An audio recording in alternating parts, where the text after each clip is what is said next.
Hey guys, what's up? It's Jar Jar from the Goon Squad here again. I'm doing a review on my M4 combat machine made by G&G Armament.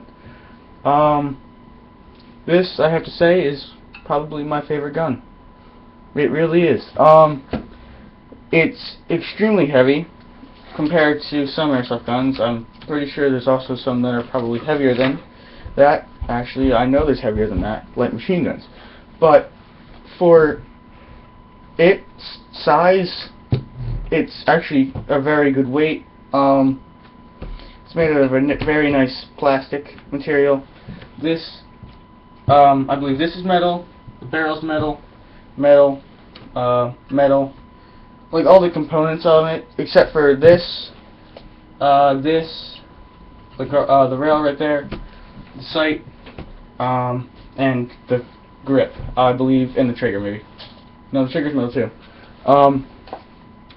All that is just plastic, but it's like a good, solid material plastic, so it makes it like a beefy feeling gun. Yeah, so this is the magazine that comes with it. I already have it loaded up, so BBs, you know, stuff. It just clicks in there and whatever. It's a high cap. It comes with a high cap. I will say this does nothing. The normal, let's close out of there. The normal slide release does nothing. Slide itself does nothing. This might do something. I just don't know. And this is where the ejection port is where you can adjust the hop up. Whereas I don't know. I think somebody was telling me about this where they used to have it where you held this back and that thing would fold down. But now you actually have to pull it back. You can't pull this and have that open. Yeah, I have this bipod mounted on here. This is just mine. So I'm going to just take that off real quick. And so is this single point sling. This does not come with it. Both of those are just my customizations. If I can get this off. There we go. Alright. So this is the gun itself. Even now, it's still pretty heavy, taking off the bipod. The bipod weighs maybe a pound or two. This now maybe weighs a pound with all the BBs in it. Yeah. So, where you would attach the single point sling, as you saw right there, just a little clip. Where you attach a normal sling, if you didn't want to do a single point, you just do it right there, and back here again, or right there, I think. So, yeah, that is fine. It's, safety, semi, full auto. I don't know if it normally comes with it or not. Mine, I got a special offer thing that it came with a 9.6 NIM battery with a smart charger. So I don't know if I paid a little bit extra or not. I got mine from Air Rail, so it will be a little bit cheaper than normally. No, it's not going to stand up. So, as usual, combat machine. You can't really, the camera's a little blurry. It says 9mm pellet AEG, semi and fully auto system. It's just combat machine, airsoft guns. That's pretty much it. And this is right here in the small text. It says competitive AEG series, MFG by Combat Machine, made in Taiwan. Taiwan, yeah. And G&G Armament right there. It says it along there. It's just hard to see because of the blurriness. I honestly don't know what the tiers here means, like L14. Oh, well, I know what the letters mean. It's left, bottom, top, right. Numbers, I don't know if that is anything important or not. It might just be a number of things out it is. Orange muzzle as always. Note, when you get it, this is not broken. Somebody was telling me about this. I was afraid I broke mine, pulling it right out of the box, but somebody said that's how it's supposed to be, and that's how they all come. Yeah. So, magazine release does work, unlike the other stuff. Pull it out, drops magazine. I don't think this one does, but other magazines that you get usually wiggle around, so you just tape around the top side of it, you can have a sturdy magazine that does not wobble. The front sight does not get removed, it stays there. It's just a normal one. You can just aim down the sight. I'm going to try and do this again. Hopefully I don't knock the camera down. That would be bad. Actually, you know what? Let's try that.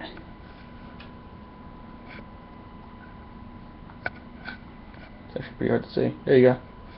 So you have that one, and then for further distance ones, this is going to be really hard to see. Let's see if I can do that. You can see it. It's just smaller, larger. Larger's for closer distances, just for aiming. Smaller's for longer distances, just to keep me more focused. This back sight is removable if you were to put an ACOG, red dot, etc. on top. Yeah. This is Picatinny rail. There's 4 altogether. One's just a little bit longer, 3 are shorter. Actually, the Picatinny rails are plastic too. I think I said they were metal earlier. They are not. This is metal though. This little guy right there, where the shell ejection would be. So is the slide. Slide ejection are all metal. Rear sight is metal. Oh, and the sock is not the sock. It's a stock. The stock is adjustable, as you can see. Note, when you're putting in batteries, you're going to want to do that, because then what you can do is I'll show you where the battery is. So the battery compartment is in the back, like this. Oh, that cut. So you can see the cord right here. You want to do this because when you pull it out, the cord is all the way lodged inside of there. So the easiest trick to do is just you have your cord. I don't have the battery down with me, and I would show it to you, but I don't. So it sounds really nice actually. If you watched my the G36 video, it sounds nothing like this. It actually sounds like a decent quality, intermediate. It's like next step up, I would say. It's like a little bit below, like where you're slightly below pro gun, I think. That's just my opinion on it. I really like it. Sling mount is metal, as I said. Sorry. Just trying to think of anything else.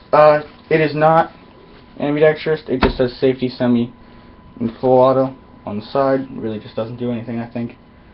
Yeah, it takes a nunchuck battery in the back. There's just the 2 slots right there. To put it back in, you just do this. So, actually, do that, and then you can put this in there. Click it in. The butt cushion is like semi-cushioned, I guess you could say. I'm trying to think of what else. Oh, there's a bayonet mount. Really, if you really needed to add a bayonet to it. I was looking at bayonets on Air Rattle earlier this week, and I found one. I looked at a review of it, and the guy said to be careful with it because it is very easily broken. So I didn't bother with even considering a bayonet. The only thing I would consider now is either a bipod like this one, which I already have, to put on there. Foregrips are nice. And I don't know what it's called, but it's like this thing. When you hold it, you're holding it more like this. There's just like a little piece. You can't see it. It's my hand's more like that instead of like that. It's like this little like angled kind of thing. It's like a 45-degree angle, and it holds your hand out, so you're holding it like this instead of like this. It's I don't know what to call it, or the grenade launcher. But I really don't think it would be necessary to get a grenade launcher. It's just extra BBs you have to carry. You can just buy green gas. And I really don't like green gas, or what's it called, propane. Yeah, so I don't know if this does anything on the bottom here. There's like this little compartment. If you really want to open it up, you can look. I don't think it does anything. Yeah. Oh, just note, I like high caps if you're doing like just a war with your friends in the backyard, just if you're running around shooting each other, not worrying about noise and everything. But if you're actually like trying to go legit and you're playing, or you want to try and go stealthy, don't use high caps, use mid caps. But hopefully you would already know that. because you sound like a Morocco running around the field. Once you have a bunch of them, you sound like a Mexican band. You're just like, pew. On here, might be hard to see, it says 5.56 millimeter times 45. It's the normal NATO round, I believe it's called. If I'm remembering correctly, I think that's called a NATO. I don't have all my calibers memorized, but I don't want to put that in there because I don't want to load it yet. Yeah, I think you can just this one you just adjust the elevation and windage and stuff like that. So yeah, that's pretty much it. Yeah, height, distance, windage. As I said, this doesn't do anything. It's actually pretty wobbly. If you pull it out, you're going to turn it side to side. I think that's actually how it normally is on the real gun anyway. I don't think that's any purpose. Just make sure if you do this, you don't get your battery jammed inside. My friend had that happen to him, so he only keeps his like this. He doesn't pull it all the way out. I can put front in and out because I have mine like studded, like straight out, so it just stays like that, and I can put the battery in and out. If you want to, you can take off the muzzle and put on a black one. If you're trying to not have that thing exposing you all the time, you can pull out that little pin, I believe, and that will have it so you can put on a different muzzle. Yeah. So well, crap, let me just put this back on so you can see it. For this one, I think it bends. Yeah. For this, the M4, I put the bipod on out front like this, and then I'm just gonna screw it on outside of the camera more. So hopefully you know how to do that. And instead of having mine go forward, I prefer mine to go back like that while you're having it out there, so you can hold it just like this, and it's just easier to do that. Oh yeah, and this is nice if you have to very quickly switch over to your pistol if you run out of ammo for some reason out there. You can just do that. You can sling it behind your back. If you're climbing a ladder, climbing over a wall, through a window, out of a window, down the ladder, etc. Yeah, so this is the G&G M4 combat machine. I would highly recommend this gun. It is an excellent gun for intermediate or pro, depending on what you do. So yeah, I'll put the information in the description. So check out the description. Thanks for watching, guys, and tune in next time for more reviews.